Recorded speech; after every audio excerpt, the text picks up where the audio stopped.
بسم الله الرحمن الرحيم. السلام عليكم ورحمة الله وبركاته. يا رجالة، انتوا ما تسمعوش الكلام ليه؟ ما احنا قلنا لكم من دلوقتي إدارة النادي الأهلي تدور على مدرب عشان كأس عالم للأندية. الراجل ده مش نافع، خلاص جاب آخره. ما عندوش أي جديد. قلنا الكلام ده، ما حد سمع الكلام ولا بتسمعوا الكلام، لان طبعا عايشين في دور ان بيكسب كل ما كلم حد اصل بياخد بطولات انتوا عارفين بياخد بطولات ازاي، ولولا اسم النادي الاهلي الكبير ده اللي هو حميه، والله ما ياخد بطولة. والله ما ياخد بطولة. اهو اتكشف النهارده فرقة هو عارف مليون في المية انها هتيجي تعمل زون ديفنس. ايه الحلول اللي قدمها؟ مفيش اي حلول. قعد حسين الشحات اللي الراجل لازم يبدأ من الأول، يعني حتى لو هو مستواه سيء، حتى لو هو بعيد عن مستواه، حسين الشحات ده بيعرف يجيب جون وبيعرف يعمل جون. يعني لو ما جابش جون هيعمل جون. ولكن هنكمل الفنيات ديت بعد كده. بس احنا بنتكلم على ان النادي الاهلي بيمر بأسوأ فترة فنية في تاريخه. عمرنا ما شفنا النادي الاهلي سيء بالطريقة دي، سلبي بالطريقه دي. مفيش اي حلول، مفيش اي دوافع. حلول ودوافع مفيش. وماسك النادي الاهلي، يعني هو ماسك النادي الاهلي. ايه الجديد اللي عمله؟ ولا الهوا. وعشان لما بنقول الاهلي بادئ من اول الدوري وحش، محدش، كلهم بيهاجمونا. لا الاهلي وهو بياخد بطولات وهو لا. يعني من اول ماتش سيراميكا، وبعد كده ماتش زد اللي كسب 1-0، وبعد كده ماتش البنك الاهلي، وبعد كده ماتش المصري. يا جدعان الشكل وحش قوي. مفيش جديد عند الراجل فلس. الراجل فلس فنيا خلاص. جاب يعني مش جاب بقى زي جاب جاز، خلاص الموتور فوت. ودي نصيحة لمجلس إدارة، وأنا قايل لهم الكلام دوت من فترة، ولكن ما حدش بيسمع. يعني بقى استنى بقى لغاية ما الدوري يضيع، وده ممكن الأهلي بالشكل دوت ما وصلش من التسعة اللي هم هيكملوا الدور الثاني يعني. على العموم نخش فنيا. مفيش فنيا مباراة ولا أسوأ. عك كروي. ما احنا عارفين انبي بلعيبه صغيره ولاعيبه ناشئين، وما عندهمش الا رفيق كابو اللي محترف، والراجل التاني المحترف اللي جاي ببلاش ده اللي نزل بين التايمين، والباقي كله بيدافع. ما فيش الا احمد العجوز اللي عنده خبره شويه، والباقي كله صغار في السن، صغار في السن. طب هتكسب امتى؟ فين كورتك؟ فين الفلسفه بتاعتك؟ عملت ايه وعارف ان فرقه هتيجي تقف لك؟ وخلي بالك اي فرقه هتقف لك هتعجزك. سواء انت او نادي الزمالك. بس يمكن نادي الزمالك عنده لعيبه عندها حلول، زي عبد الله السعيد، زي ناصر ماهر، زي احمد حمدي، زي زيزو. ساعات لما ربنا بيفكها على مصطفى شلبي، وعندك ناصر منسي الجزيري. في لعيبه يعني تقيله، اتقل من لعيبه الاهلي. النادي الاهلي النهارده ما فيهوش الا اسامه ابو علي، وكان قفشه. ومن سوء رؤيته للملعب شد قفشه ده ما يخرجش من الملعب كمان يعني. الوحيد اللي بيشوط لك على الجون، بيعمل لك اسيست، بيعمل لك كروس. انت بتشد وبتنزل عمر الساعه اللي انت نسيته كوره.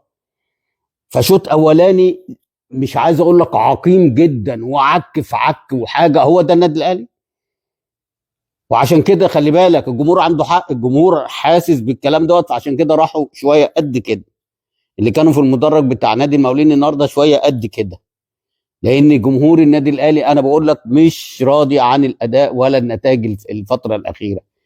وقبل كاس العالم للانديه برضو، ولا الكونتيننتال دي، ان هو النادي الاهلي مش راضي، او جماهير النادي الاهلي مش راضيه على لا الاداء ولا اللعيبه ولا المدرب. نزل الشوط الثاني، قلنا بقى ان هيبدا يعمل حاجه جديده. راح قام جاي منزل سمير محمد، وقام جاي نزل حسين الشحات اللي هو كان المفروض يبدا من الاول. وبعد كده طب سمير محمد انت منزله يلعب ايه؟ ما انت بتلعب امام عاشور ناحيه الليفت، وحسين الشحات ناحيه الرايت، وعندك اسامه ابو علي. طب دور سمير محمد ينزل يعمل ايه؟ طيب طلعت قفشه ليه؟ طالما نزلت اتنين راسات حربه موجودين في الملعب، طلعت قفشه ليه؟ طلعت مروان عطيه ليه؟ هتقول لي بتريح ايه؟ ده احنا لسه في اول موسم. كنت اللي يطلع كان كوكا بصراحه يعني، كوكا وكان ياسر ابراهيم، وكنت زودت انت بقى الحته الهجوميه لان فرقه انبي ما بتعديش نص الملعب، وكنت سقطت حد من نص الملعب يبقى زي مروان ينزل كده جنب رامي ربيعه، ما فيش خطوره خالص. يعني نادي الانبي ما جابش الا 2 ركنيه بس، وجاله ضربه جزاء طبعا. الله يبارك لك يا كالوشا، ما شاء الله عليك، حطيتها بطريقه برضه، عشان في لعيبه كده بتبقى عايزه تاخد اللقطه. انت راجل مساك وما بتلعبش ضربات جزاء، ما تسيب حد في نص الملعب. ما العجوز مسك الكوره، وعندك اوفا اللي هو هداف، وعندك رفيق كابو، اي حد من دول يشوط، انت داخل تشوط ليه؟ انا لو من كابتن محمد اسماعيل والله لازم اخصم لك، لانك انت ضيعت اسهل ماتش بالنسبه لكم. 3 بونت سهل جدا جدا جدا. طبعا الكلام الفني اللي احنا بنقوله، مفيش كرة على الجون يا جدعان. النادي الاهلي ما شاطش واحده على الجون بين ال3 خشبات، اللي بتروح ضعيفه جدا. مفيش كرة جت في العارضه، مفيش كرة الجون طلعها من المقص، مفيش كرة الباك طلعها من على الخط، مفيش واحده جت في القائم، مفيش واحده جت من فوق القائم. طب انت يعني انت بتدربهم على ايه يا عم كولر؟ انت بتدربهم على ايه يا عم كولر؟ مش عارف يعني بصراحه. انا نفسي احضر لك تمرين عشان اشوف العبقريه بتاعتك.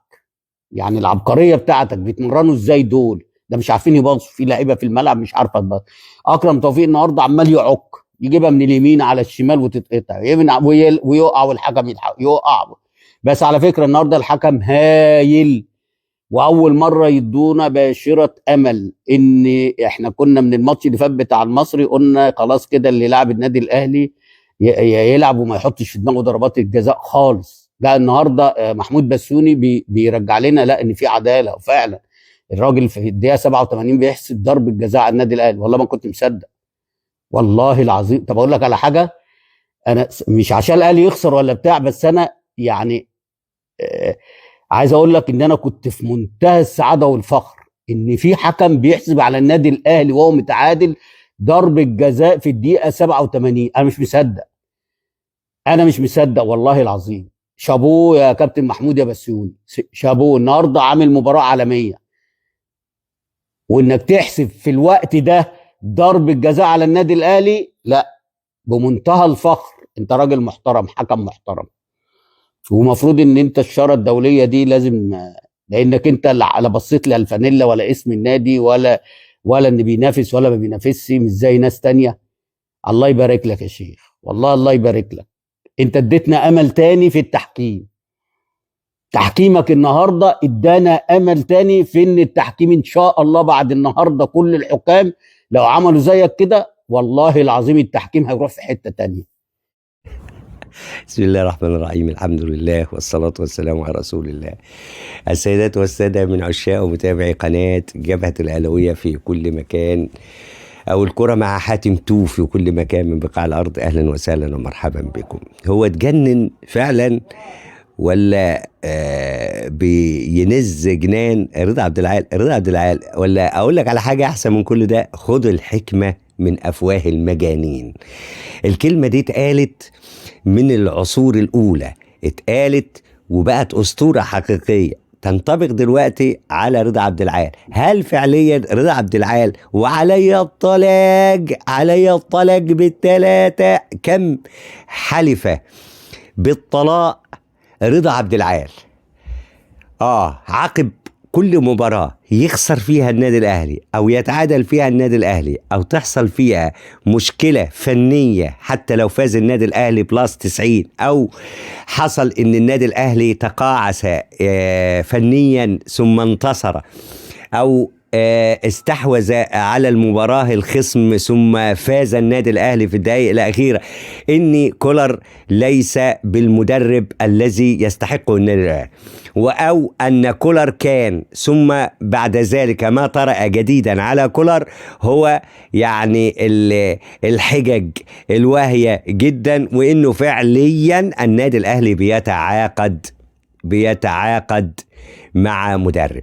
النهاردة طلع وتقريبا كده تقريبا ان هو بيتفق مع كل الروايات، واحنا سمعناه سمعناه طبعا، سمعنا كل اللي قاله اللي هو طبعا يعني يعتبر قريب بنسبة 90% من الصحة، ان الزياط والنواح الدائم على ان فعلا كولر يعني خلص تجربة، او ان كولر يعني صعب جدا ان هو يكمل مع النادي الاهلي في الفترة دي، او انه بيناشد النادي الاهلي. قلنا لكم قبل كده دوروا على مدرب، بدل ما تدوروا على الصفقات دوروا على المدرب.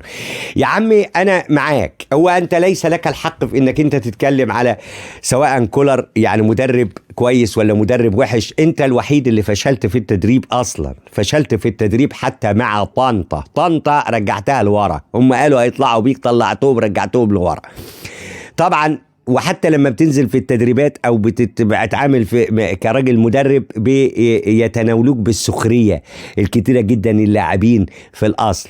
فانت يعني حتى لو كانت روايتك صحيحه وسليمه 100%، لكن انا بستنكر وجود هذا الكلام منك انت بالتحديد.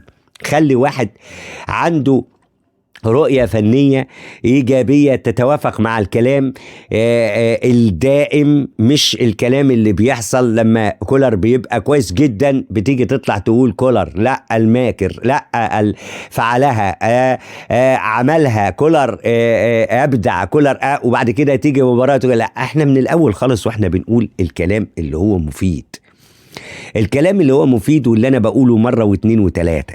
كولر مدرب ناجح ومدرب ماكر ومدرب كويس جدا جدا جدا، انما ما طرأ عليه في الاونة الاخيرة مثير للجدل، تحت بند ضغوط الجماهير ولا تحت بند الخلافات مع مدير الكرة او لجنة التخطيط اللي هي طبعا بسببه مستقال محسن صالح، ولا الإدارة أو لجنة التخطيط الجديدة، أو إن النادي الأهلي وعى إنك أنت راجل سمسار بتحاول إنك أنت تجيب الصفقات بنفسك وبإيدك وتحاول تعمل شغل على حساب النادي الأهلي، عشان كده متورط في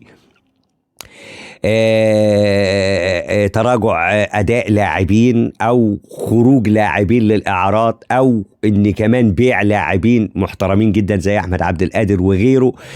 المهم إن في حاجات مثيرة للجدل في الفترة الأخيرة لكولر، ودي حقيقة محدش يغفل عنها نهائيا.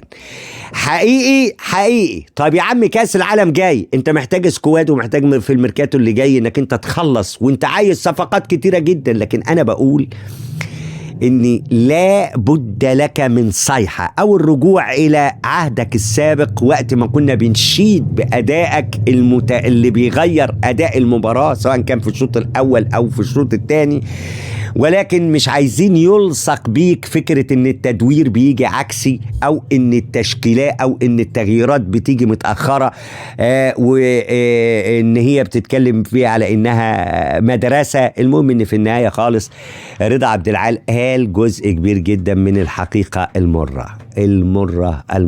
سمعنا الفيديو، وحاولوا انكم انتوا تضربوا لايك، وتحاولوا انكم انتوا تشتركوا في القناة البديلة دي، ان شاء الله ربنا ييسرها وتبقى على اعلى مستوى. والسلام عليكم ورحمة الله وبركاته.